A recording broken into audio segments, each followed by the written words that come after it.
Meus caros amigos e amigas, muita alegria estarmos juntos mais uma vez em mais um programa Escola da Fé. Graças a Deus, nós podemos mais uma vez nos reunir para a gente conversar um pouco mais daquilo que está no coração da igreja.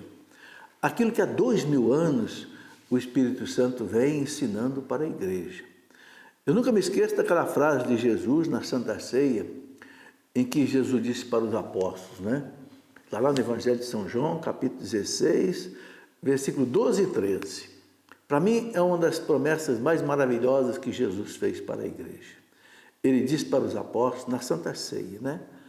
Eu ainda tenho muitas coisas para ensinar para vocês, mas vocês não têm condição de compreender agora.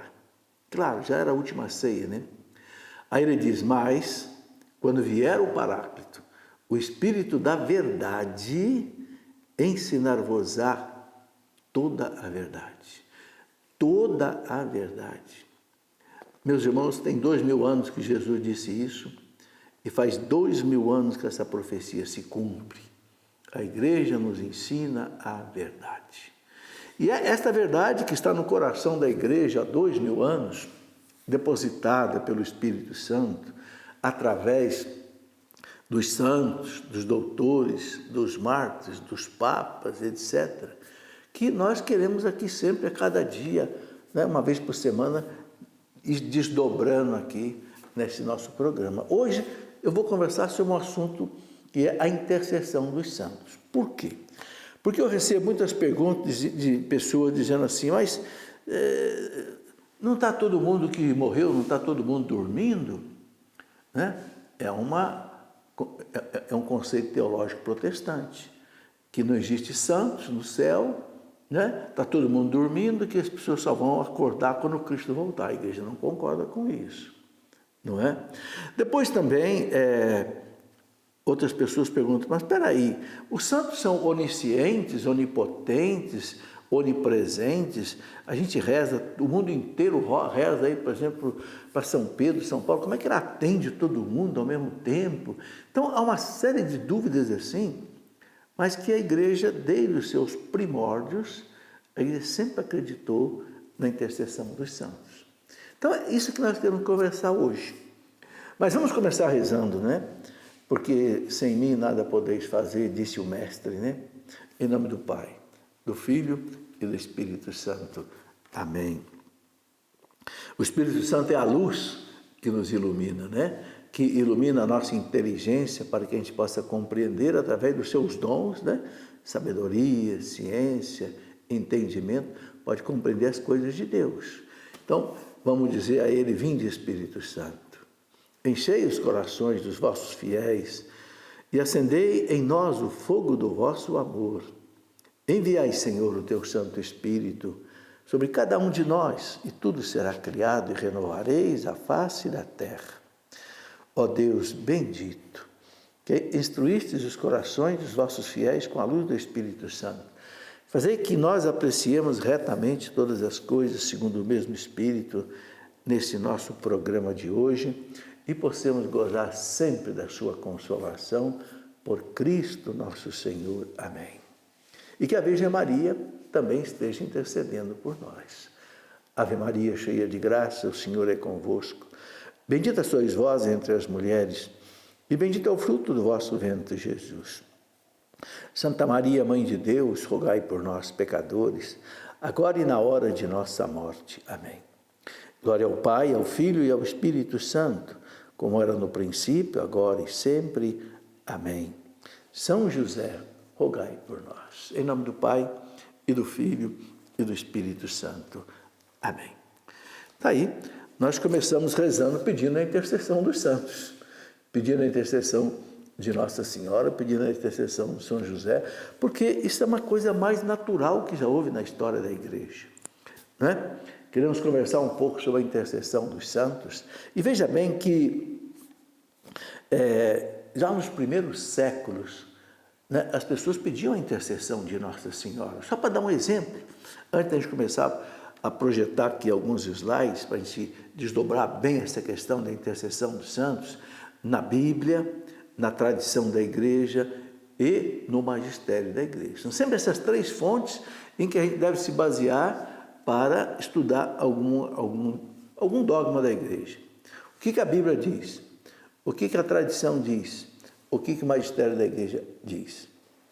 Mas antes eu gostaria de lembrar uma coisa muito interessante, né? Em 1990, por aí, foi encontrado no norte do Egito, na cidade de Alexandria, um fragmento de papiro, né? Que os papirólogos decifraram que era do século II, ou seja, anos 100 e pouco.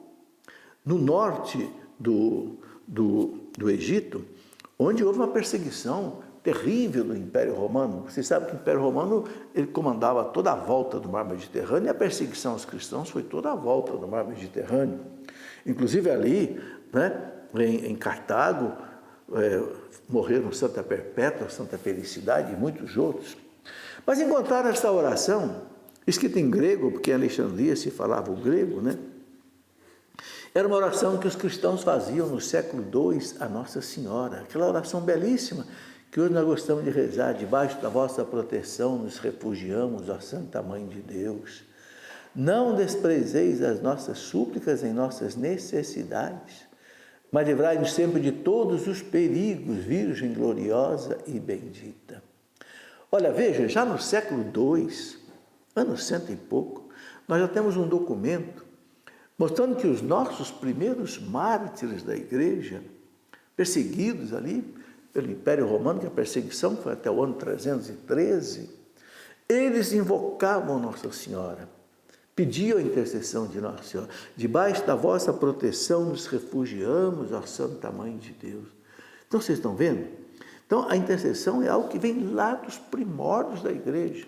E eu quero mostrar aqui, né, que inclusive nós encontramos até no Antigo Testamento, né, para mostrar na Bíblia também a intercessão dos santos. Então, vamos caminhar. No livro dos Macabeus, por exemplo, segundo livro dos Macabeus, capítulo 15, versículo de 11 até 15, nós encontramos algo muito interessante, uma intercessão do céu para ajudar Judas Macabeus naquela luta que ele estava contra os pagãos sírios que invadiram a Palestina, lá por volta do ano 150 a.C., e queriam impor aos judeus o paganismo, fazendo eles comerem na marra carne de porco e etc., coisa que violava a lei né?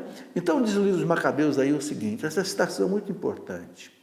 Judas contou-lhes, quem Judas? Judas Macabeus.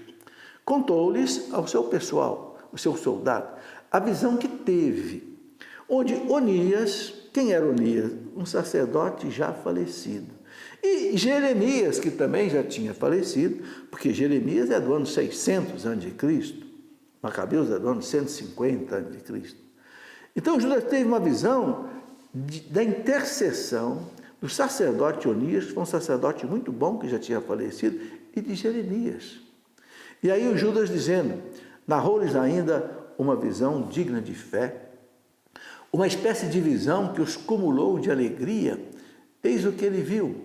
Onias, que foi sumo sacerdote, homem nobre e bom, é Judas falando, e exercitado desde menino na prática de todas as virtudes, com as mãos levantadas, orava por todo o povo judeu. Veja, Judas viu numa visão Onias com as mãos levantadas, intercedendo pelo povo judeu, e Onias já tinha morrido. Em seguida, continua a narrativa do livro dos Macabeus, em seguida havia aparecido do mesmo modo um homem com os cabelos todos brancos, de aparência muito venerável, em uma admirável e magnífica majestade. Então, tomando a palavra, disse-lhe Onias, dizendo para esse, né, homem de cabelos brancos, de aparência venerável, eis o amigo de seus irmãos, aquele que reza muito pelo povo e pela cidade santa, Jeremias, o profeta de Deus. Jeremias já tinha morrido, há mais de 500 anos. E Jeremias, estendendo a mão, entregou a Judas uma espada de ouro, e ao dar-lhe disse, toma esta santa espada, que Deus te concede e com a qual esmagará os inimigos. 2 Macabeus 15, 11 até 15. E Judas venceu os inimigos que eram chefiados pelo rei Antíoco Epífanes IV, que era um dos descendentes lá de herdeiros lá de Alexandre Magno, né, e que dominou a Palestina e queria impor aos judeus, né, o paganismo. Então vocês estão vendo aí, no livro lá do Antigo Testamento, que a gente pergunta onde é que está na Bíblia a intercessão. Tá aí, esse é um exemplo. E tem outros, né? E do Antigo Testamento.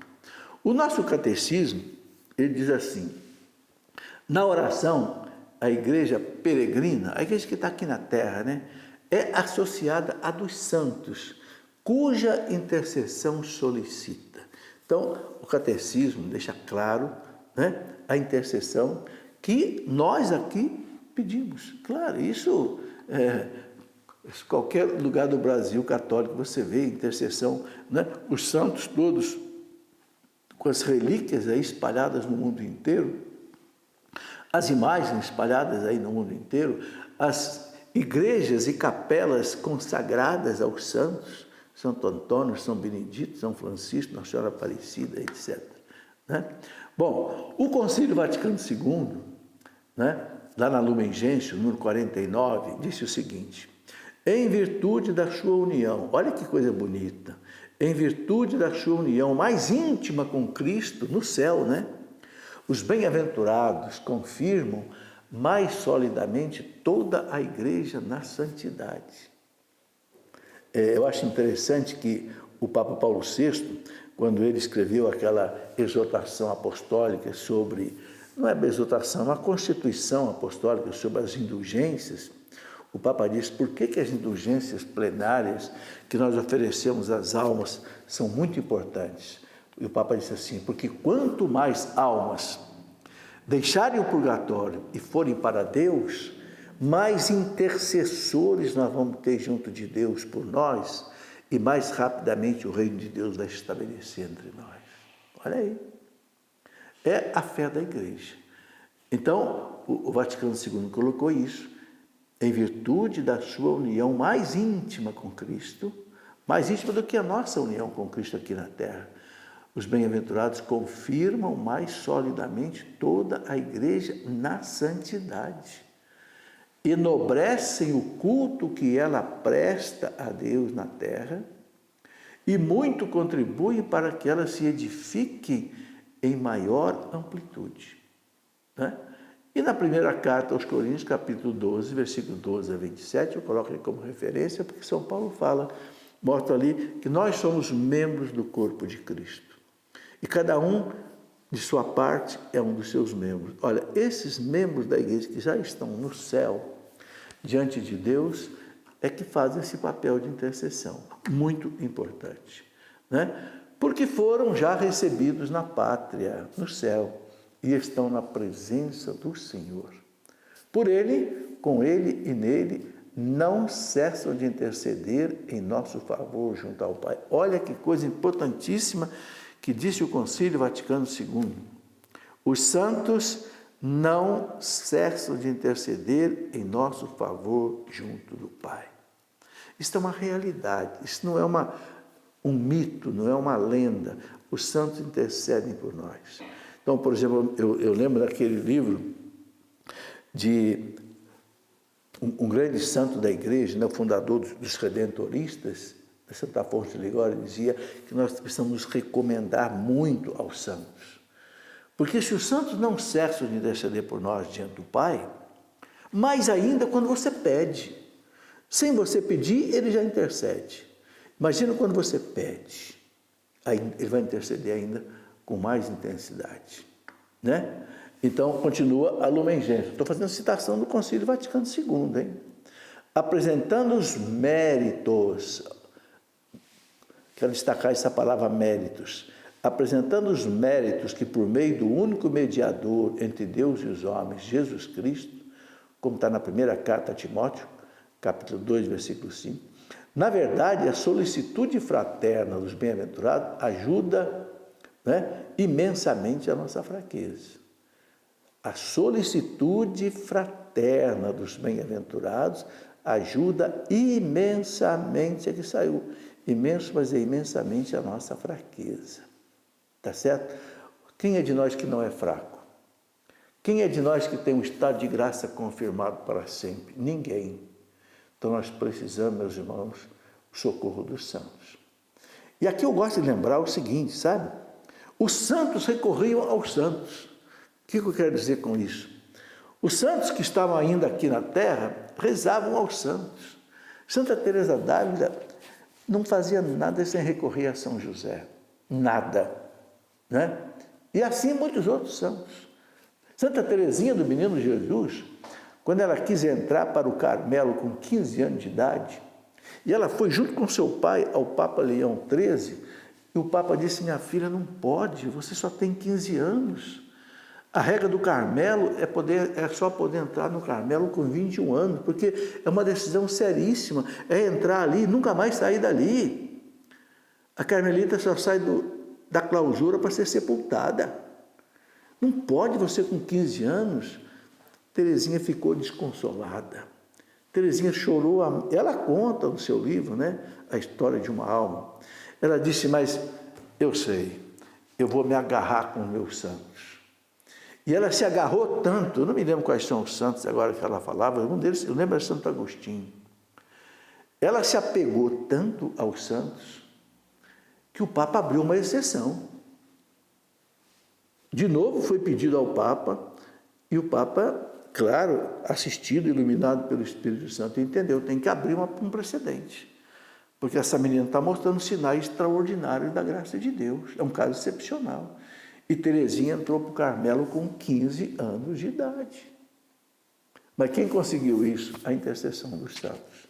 Eu gosto de mostrar esses exemplos para a gente não ficar só na teoria, só na doutrina. Mostrar a realidade. Entende? Eu mesmo posso dar um exemplo muito grande. Consegui uma graça maravilhosa pela intercessão de São José. Né? Minha esposa fumou a vida inteira, desde 15 anos de idade. 10 anos antes dela morrer, ela ainda fumava, mas queria deixar o cigarro de qualquer jeito, porque ela trabalhava na casa de recuperação, lá que hoje é a casa da Betânia e Lorena, e ela não podia fumar lá no meio daqueles meninos recuperando de drogas, né? E ela rezava, e um dia eu disse a ela: meu bem, ia haver uma procissão de São José aqui em Lorena, dia 1º de maio. Eu falei para ela: vamos à procissão de São José e você vai entregar essa carteira de cigarro para São José. Ela fumava 2 carteiras por dia. Às vezes apagava um cigarro, acendia outro. Meus irmãos, nós fomos à procissão, 1º de maio. Ela voltou para casa e nunca mais fumou. No mesmo dia. Depois de ela fumar, eu acho que uns 35 anos ou 40 anos. Essa mulher nunca mais botou um cigarro na boca. Sabe? Então, intercessão dos santos. Está aí. O documento do Concílio Vaticano II, chamado Sacrosanctum Concilium, que é o documento sobre a liturgia, né, que fez uma bela reforma na liturgia, disse assim que na liturgia terrena, a liturgia que a gente celebra aqui na terra, né, antegozando, participamos da liturgia celeste, que se celebra na cidade santa de Jerusalém, para a qual peregrinos nós caminhamos. Então, lá no céu há uma liturgia celeste, né? Lá Cristo está sentado à direita de Deus, diz a Sacrosanto Concílio número 8. Lá Cristo está sentado à direita de Deus, ministro do santuário e do tabernáculo verdadeiro, com toda a milícia do exército celeste. Quem é essa milícia do exército celeste? Os anjos e os santos. Entoamos um hino de glória ao Senhor e, venerando a memória dos santos, olha aí, e venerando a memória dos santos, esperamos fazer parte da sociedade deles, suspiramos pelo Salvador. Né? Participando dessa liturgia com eles, aqui na terra ligada à liturgia celeste, nós suspiramos pelo Salvador. Né? E aí a mesma Sacrosanto Concílio, agora eu já estou colocando aí a fundamentação no magistério da Igreja. Fundamentação da Bíblia no magistério da Igreja. Sacrosanto Concílio é um documento do Vaticano II. No número 111 diz assim: os santos sejam cultuados na Igreja segundo a tradição, suas relíquias autênticas e imagens sejam tidas em veneração, pois as festas dos santos proclamam as maravilhas de Cristo, olha aí, operadas em seus servos, e mostram aos fiéis os exemplos oportunos a serem imitados. Aqui, gente, nós entendemos o porquê das imagens. As imagens têm 3 fundamentos doutrinários para a veneração das imagens, que não é adoração. Nós já falamos isso aqui mais de 1 milhão de vezes. E tem gente que não entende porque não quer acreditar. Né? O que a Sacrosanto Concílio está dizendo aqui em outras palavras? Quando nós veneramos as relíquias, né? Quando nós veneramos as imagens, ele fala em veneração, tidas em veneração, né? Nós estamos proclamando o quê? As maravilhas de Cristo operadas no seu servo. Ou seja, quando você venera um santo cuja imagem está na sua frente, você está dando glória a Cristo. Por quê? Porque no Cristo aconteceu as maravilhas operadas em seu servo. Ele é santo por causa da graça de Deus.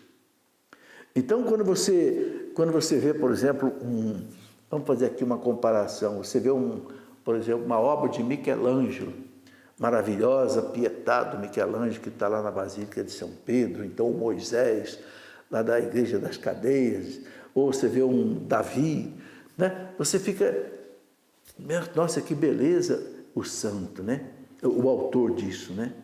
Então, a mesma coisa, quando você venera um santo, você está dando glória a Deus, porque ele é santo por glória de Deus, por graça de Deus. Depois, ele é um modelo para ser seguido, mostram aos fiéis os exemplos oportunos a serem imitados.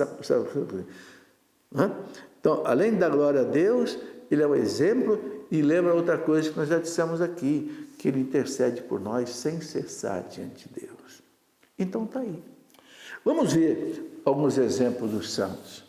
Santa Teresa, né, quando fala de São José, que eu disse há pouco, olha o que ela diz: tomei por advogado e senhor ao glorioso São José, e muito me encomendei a ele. Ora aí, esse me encomendei a ele, é muito importante você se encomendar ao santo, especialmente o santo que tem seu nome, né? Eu, Filipe, graças a Deus, tenho uma multidão de santos Filipes. Tem São Filipe apóstolo, São Filipe diácono, tem um monte de São Filipe. Recomende ao santo que é seu homônimo, tem o seu nome, né? Então Santa Teresa diz, falando de São José, claramente vi que dessa necessidade, como de outras maiores, referência à honra e à perda da alma, esse Pai e Senhor meu salvou-me com maior lucro do que eu lhe sabia pedir, mais do que eu pedi a salvação da minha alma. Não me recordo, olha que bonito Santa Teresa, não me recordo de lhe haver até agora suplicado graça que tenha deixado de obter. Olha que devoção Santa Teresa tinha a São José. E mais adoração ainda, ela tinha a Jesus. Santa Teresa chamava Jesus de a sua majestade e gastava horas diante do Santíssimo. E, no entanto, pedia a intercessão de São José e de Nossa Senhora. Ela continuou dizendo, coisa admirável são os grandes favores que Deus me tem feito por intermédio desse bem-aventurado santo, São José. E os perigos de que me tem livrado, tanto no corpo como na alma. Olha aí. A todos quisera persuadir que fossem devotos desse glorioso santo, São José, pela experiência que tem de quantos bens alcança de Deus. Eu estou colocando essas citações aqui, porque inclusive nós estamos no ano de São José. Olha aí, o que uma santa doutora da igreja falou sobre ele. Todos os Carmelos que Santa Teresa fundou, mais de 20, todos tinham o nome São José. Era São José de Ávila, na Espanha, que era a cidade dela, São José do Carmelo de Barcelona, São José de Carmelo não sei de onde, né? Olha o que ela diz: de alguns anos para cá, no dia de sua festa, sempre lhe peço algum favor especial, nunca deixei de ser atendida. Olha aí, meus irmãos, é uma santa doutora da igreja falando. Um outro exemplo maravilhoso, São Domingos de Gusmão, fundador dos dominicanos, né? Dominicanes, que quer dizer, né, os cães do Senhor, né? Cães em que sentido? Ser fiel ao Senhor como o cão é fiel ao seu dono. Por isso, Dominicanes. Ele fundou os dominicanos, né? Então, São Domingos de Gusmão dizia, no leito da morte, antes de morrer, ele disse aos seus irmãos: não choreis, ser-vos-ei mais útil após a minha morte e ajudar-vos-ei mais eficazmente do que durante a minha vida. Olha aí, gente, esse homem trabalhou barbaramente. Esse homem trabalhou maravilhosamente, fundou a congregação dos padres. No entanto, ele diz, na hora da morte: no céu eu vou valer para vocês mais do que durante a minha vida. Está aí. São os santos falando para nós. Acredite quem quiser acreditar. Não é? Está aí. Vamos para o nosso intervalo. Daqui a pouquinho a gente volta para continuar essa boa conversa. Meus amigos e amigas, já estamos voltando aqui com o nosso programa Escola da Fé de hoje, conversando sobre os santos, a intercessão dos santos. Você está gostando do programa? Eu gosto de saber, né? Você pode retornar para nós aí, nós temos vários meios de comunicação, você pode, por exemplo, escrever no nosso e-mail, né? Temos aí pergunta e responderemos, não, é outro programa, é escoladafé@cançãonova.com. Temos também o telefone, né? O 12 31 86 2600, né? E você pode conversar com a gente por aí, tá bom? Agora, se você está gostando desse programa e tantos outros programas que nós já fizemos aqui na Escola da Fé, saiba de uma coisa. Por que esse programa chega até você? Porque você ajuda a Canção Nova. Entendeu? E chega não só a você, mas chega no mundo inteiro. Pela televisão cobre o Brasil inteiro, mas pela internet cobre o mundo inteiro. Agora, se não é aqui onde os programas são gerados, né, nada acontece. Daqui vai para o satélite custa caro, muito caro, dá certo aluguel de satélite para transmissão, né? Então, ajude a Canção Nova. Eu vou colocar aqui para você o seguinte: olha, se você não sabe como ajudar, entra aí no site clube.cançãonova.com, clube.cançãonova.com. Você vai ter todas as informações, você vai ver as contas bancárias que você pode ajudar, pode fazer depósito pelo celular, pode fazer pelo débito automático, pode fazer pelo boleto bancário. Também você pode entrar aí em contas.cançãonova.com. Aí tem as contas da Canção Nova. E você pode usar também o telefone, o 12 31 86 2600. Quem ajuda a evangelização tem os mesmos méritos do evangelizador. Papa São Paulo VI. Todo batizado tem que ser um evangelizador. Você pode dizer assim: eu não sei como evangelizar, eu não tenho nem cultura suficiente, eu não sei. Não tem problema, se você ajuda a evangelização, você está sendo um evangelizador. Quem disse isso foi um Papa, que hoje é santo, São Paulo VI. Então ajude. Bom, antes de continuar aqui a nossa conversa sobre a intercessão do santo, eu quero mostrar alguns livros. Os livros fazem a gente chegar à santidade. Olha, um livro que ajuda a santidade. O santo diz que ninguém chega à santidade sem isso daqui, ó, humildade. Raiz da santidade. Uma planta, meus irmãos, ela fica de pé, dá flor, dá fruto, porque tem raiz. Só que a raiz não aparece, né? A raiz ela fica escondida. É esse o segredo da santidade. O santo é aquele que não aparece.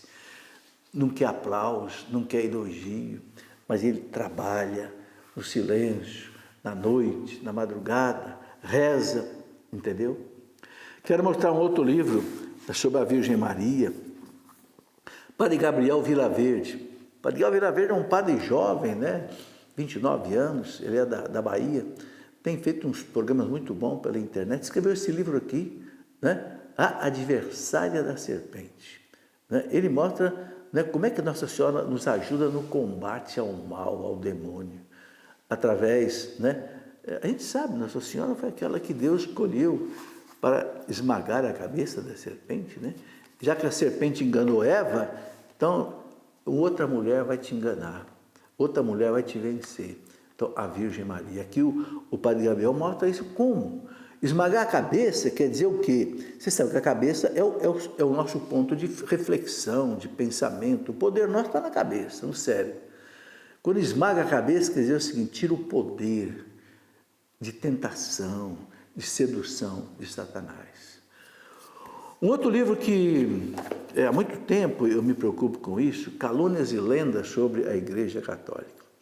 Infelizmente, meus irmãos, a igreja sempre será atacada, sempre será ofendida, sempre será machucada, né? Como dizia Santo Agostinho, a igreja é aquela que caminha entre as perseguições do mundo e as consolações de Deus. Caminha entre as perseguições. Então, há muita mentira, muita lenda sobre a igreja, que a gente precisa conhecer a verdade. A verdade vos libertará. Então, esse livro aqui, né, Calúnias e Lendas sobre a Igreja Católica, você vai conhecer a verdade sobre muita coisa, Inquisição, Cruzada, Joana d'Arc, e todas essas coisas que usam para só jogar pedra na igreja, né? Sem destacar as coisas bonitas da igreja, né? Bom, quero mostrar aqui uma outra coisa também que, para mim, é muito importante. Roteiros bíblicos para pregações e catequeses. O que é esse livro aqui? Faz 50 anos, na verdade 51, que eu faço palestras. Minha primeira palestra foi com 20 anos de idade com o Padre Jonas, no Colégio São Joaquim. Me deu uma palestra para os jovens sobre namoro. Eu estava namorando na época, tinha 20 anos de idade. E de lá para cá, Deus abriu porta de evangelização para mim no Brasil, fora do Brasil, pela televisão, pela rádio. E toda palestra que eu faço um resumo, um roteiro. Então, eu tenho um caderno desses roteiros. Agora eu peguei e transformei esse caderno em livro. São roteiros bíblicos para pregações de catequese. Então, tem aqui 40 tipos de palestras diferentes sobre namoro, sobre casais, sobre Eucaristia, sobre a palavra de Deus, sobre sofrimento. As palestras que eu preguei aí na minha vida inteira, está aqui nesse livro. Né? Então, quem gosta de fazer palestra, preparar palestra, talvez possa te ajudar, porque aqui tem roteiros bíblicos assim que ajudam. Muito bem, vamos em frente. Quero continuar então aqui falando da intercessão. Eu tinha acabado de falar de São Domingos de Gusmão, não é?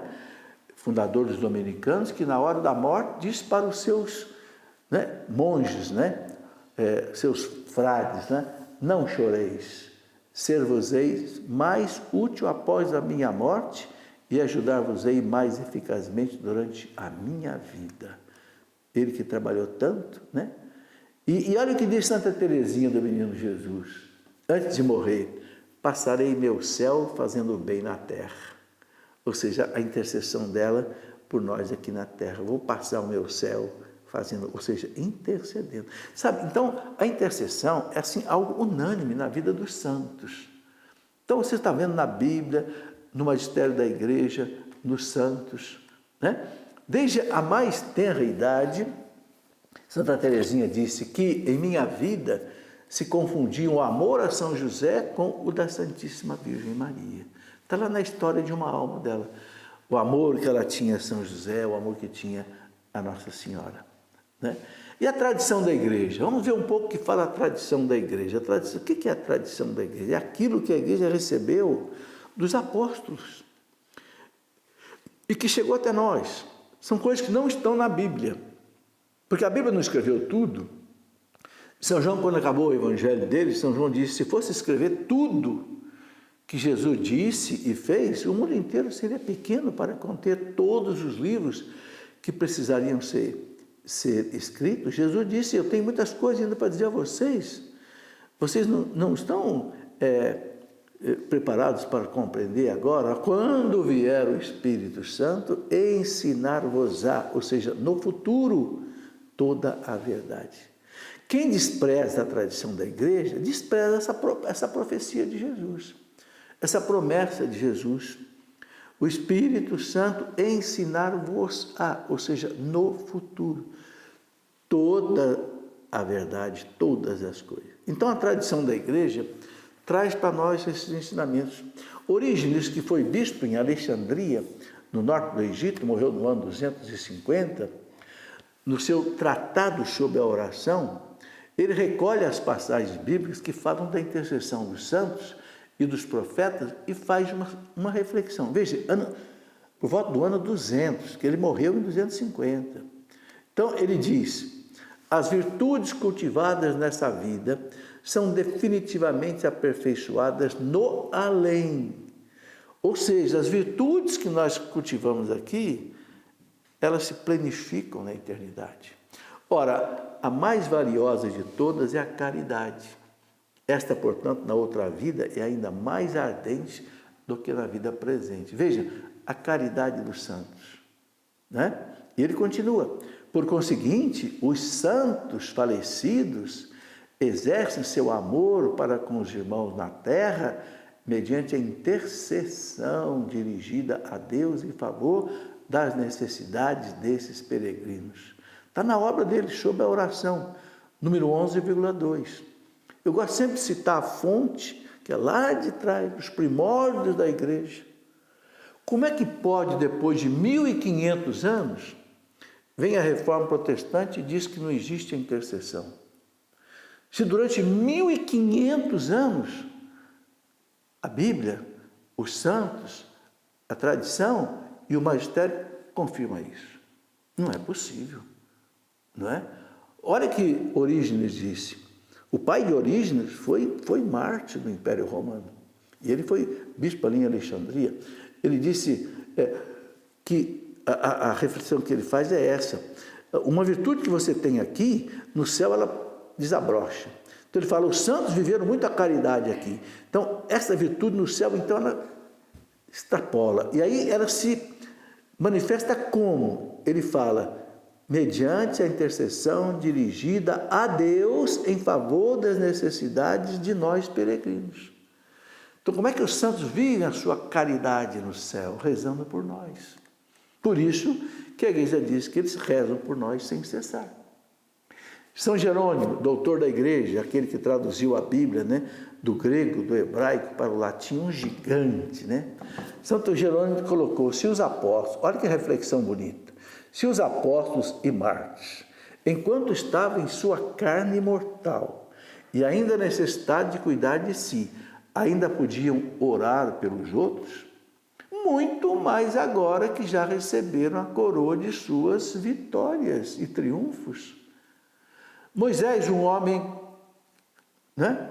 Um só homem alcançou de Deus o perdão para 600.000 homens armados. E Estevão para seus perseguidores. Serão menos poderosos agora que reinam com Cristo?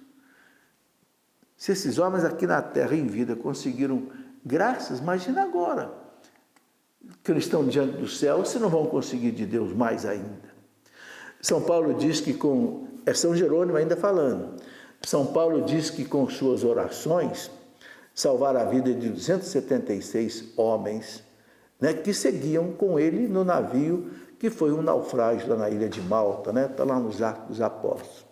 E depois de sua morte, cessará sua boca e não pronunciará uma só palavra em favor daqueles que no mundo, por seu intermédio, creram no Evangelho?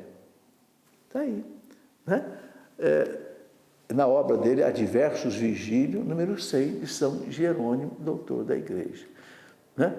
Santo Hilário de Poitiers, outro doutor da igreja, nasceu em 310 e morreu em 367. O que eu gosto de mostrar é que essas verdades estão entranhadas lá na raiz da igreja.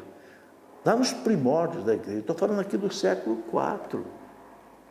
Esse bispo doutor da igreja, Santo Hilário de Poitiers, que foi um gigante, olha o que ele disse: aos que fizeram tudo o que tiveram ao seu alcance para permanecer fiéis, não lhes faltará nem a guarda dos anjos, nem a proteção dos santos.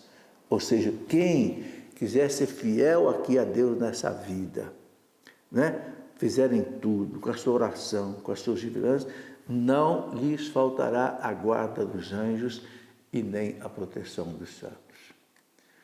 Outro doutor da igreja, São Cirilo de Jerusalém, contemporâneo, Santo Hilário de Poitiers, nasceu em 315, morreu em 386, São Cirilo de Jerusalém, ele fazia suas catequeses na Basílica do Santo Sepulcro, em Jerusalém. Olha o que ele diz: comemoramos os que adormeceram no Senhor antes de nós, patriarcas, profetas, apóstolos e mártires, para que Deus, por sua intercessão e orações, se digne receber as nossas orações. Então vocês estão vendo que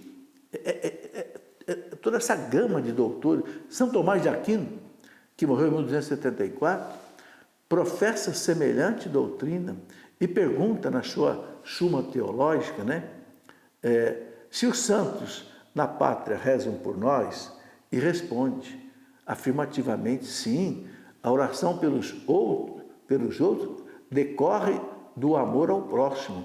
Ora, quanto mais perfeito no amor forem os santos na outra vida, tanto mais hão de rezar pelos peregrinos na terra, a fim de os ajudar e chegar à vida eterna. Estão entendendo o que São Tomás de Aquino disse?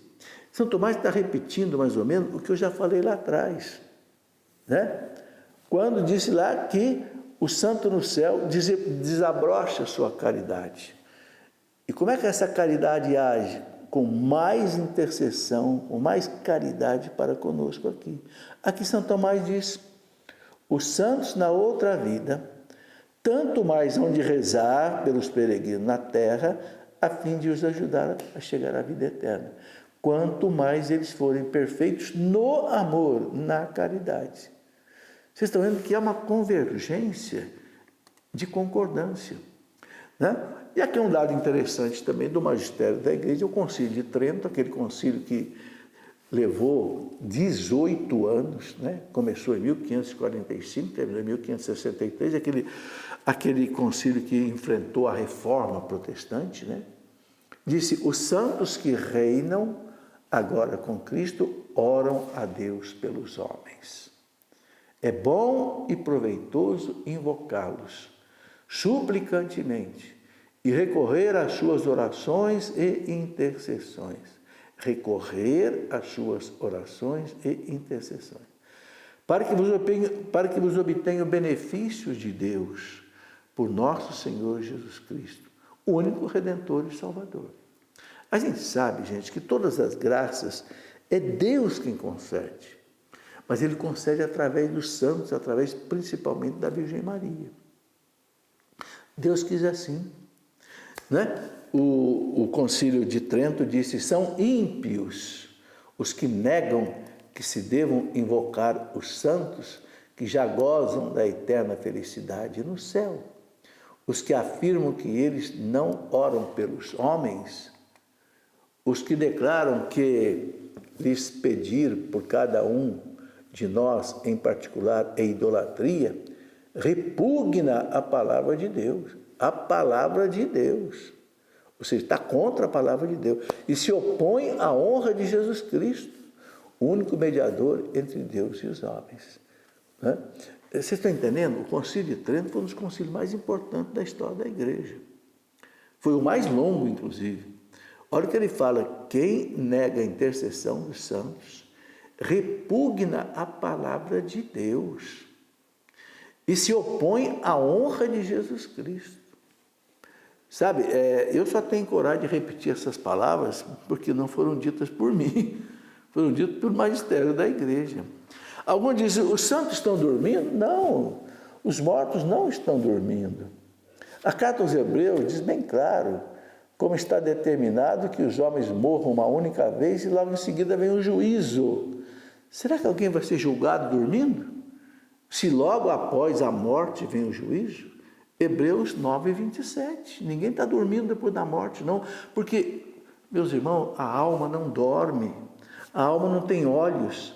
A alma não tem cérebro. O dormir é algo fisiológico, é do corpo dormir.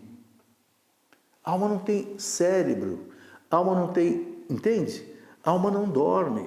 A morte separa a alma do corpo. O corpo morre, vai para a terra. A alma volta viva para Deus, porque é espírito.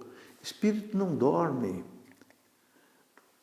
Dogma de fé proclamado pelo Papa Bento XII, em sua Constituição Benedictus Deus, no ano de 1336, e que foi confirmado no Concílio Universal de Florença, na Itália, em 1439, na seguinte declaração. Veja essa declaração dogmática da Igreja. As almas daqueles que, depois do batismo, não se tiverem manchado em absoluto com alguma mancha de pecado, assim como as almas que, depois de contraída alguma mancha de pecado, tiverem sido purificadas ou no corpo ou fora do corpo, ou seja, ou aqui na terra ou no purgatório. Essas almas todas são recebidas no céu e veem claramente o próprio Deus em sua unidade e trindade, como Ele é. Umas, porém, veem mais perfeitamente do que outras. É o nível de glória no céu, né? Conforme a diversidade de méritos de cada qual. Está lá, o Denzinger, em Quiridio 693, traz essa proclamação dogmática do Papa Bento XII. O que ele disse aí? Aqueles que, depois do batismo, não tiveram nenhum pecado e morreram, vão direto para o céu. Ou aqueles que tiveram pecados, mas que se purificaram do pecado, ou nessa vida, ou no purgatório, vão para Deus e vão ver Deus, uns mais, outros menos, né? Dependendo do grau de méritos que cada um conquistou aqui na terra. Isso quer dizer que no céu tem níveis de glória, ou seja, isso não dá para a gente explicar. No céu todo mundo vai estar satisfeito. No céu todo mundo vai estar, né, com a glória de Deus. Agora, quem trabalhou mais para Deus aqui nesse mundo vai estar mais ligado, vai ter uma visão beatífica mais forte. Mas deixa para a gente conhecer na eternidade.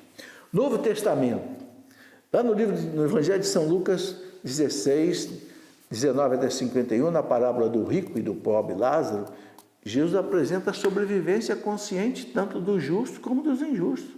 Não tem ninguém dormindo, não é? Jesus contou essa parábola para mostrar o quê?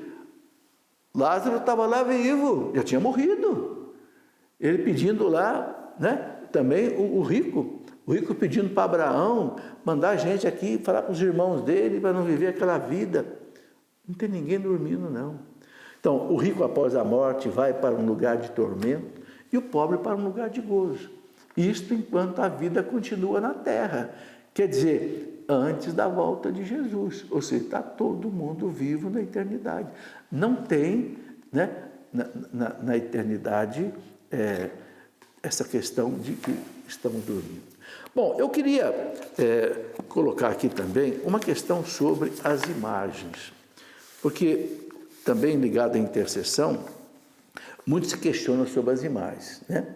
Eu até escrevi um livro, a intercessão e o culto do santo, imagens e relíquias. Por que a igreja usa as imagens e relíquias, né? Eu já expliquei, as imagens têm 3 sentidos. Nós estamos venerando a pessoa que está representada ali. E quanto mais glória eu dou a essa pessoa, quem recebe a glória é Deus, porque ele é santa por obra de Deus. Segundo, porque é modelo que eu devo copiar. E terceiro, porque ela lembra a mim que no céu ela intercede por mim, eu posso me recomendar a ela. Agora, eu quero ler aqui, quando o nosso catecismo fala das imagens, está aqui no parágrafo 1159, eu deixo para você depois fazer um estudo mais devagar aí. Eu quero ler o que um concílio que a igreja realizou sobre as imagens no ano 790, mais ou menos, chamado Concílio de Nicéia II, o que ele falou sobre imagens. Veja, isso há 1.200 anos atrás. Foi lá no ano 789, por aí. Diz assim, ó: na trilha da doutrina divinamente inspirada de nossos santos padres e da tradição da Igreja Católica, que sabemos ser a tradição do Espírito Santo, que habita nela, definimos com toda certeza e acerto que as veneráveis e santas imagens, bem como as representações da cruz preciosa e vivificante, sejam elas pintadas de mosaico ou de qualquer outra matéria apropriada, devem ser colocadas nas santas igrejas de Deus, sobre os utensílios e as vestes sacras, sobre paredes e em quadros, nas casas e nos caminhos. Nos caminhos, tanto a imagem de nosso Senhor, Salvador Jesus Cristo, como a de Nossa Senhora, a Puríssima e Santíssima Mãe de Deus, dos santos anjos, de todos os santos e dos justos. Veja, isso a igreja, no Concílio de Nicéia II, no ano 789, colocou isso e nunca mais a igreja estudou a questão. Veio depois, lá por volta no Império Romano do Oriente, um pouco antes disso, houve aquela heresia do iconoclasmo, que queria quebrar todas as imagens, por influência do islamismo. Não havia ainda o protestantismo, né? Por influência do islamismo, que não tem imagens, a igreja definiu com clareza, num concílio. E quando a igreja define alguma coisa em concílio, junto com o Papa, acabou. A igreja não revê mais a questão, porque a igreja sabe que o Espírito Santo não se contradiz. Ele não ensina uma coisa para a igreja no primeiro século, ensina outra no século X, outra no século XX, não. É uma das coisas mais maravilhosas que existe na igreja católica. A igreja não se contradiz. Nós temos um credo de 2000 anos que nunca foi cancelado em nenhuma sentença. Nós temos 7 sacramentos que nunca foram cancelados. Nós temos uma liturgia que nunca foi cancelada por nada. Também a questão das imagens. Então, você que é católico, fique tranquilo. Eu sei que tem muita oposição a isso por parte dos nossos irmãos que não entenderam a doutrina católica, né? Mas que não deixe de fazer as suas novenas aos santos, recomendar-se aos santos, pedir a intercessão, sobretudo, de Nossa Senhora e de São José, para que você tenha paz e tenha salvação. Muito obrigado. Chegamos ao final do nosso programa. Quero apenas pedir aí aos nossos diáconos e padres que nos acompanhem, que nos dê essa bênção, né? Jesus gosta, depois da pregação, gosta de abençoar, né?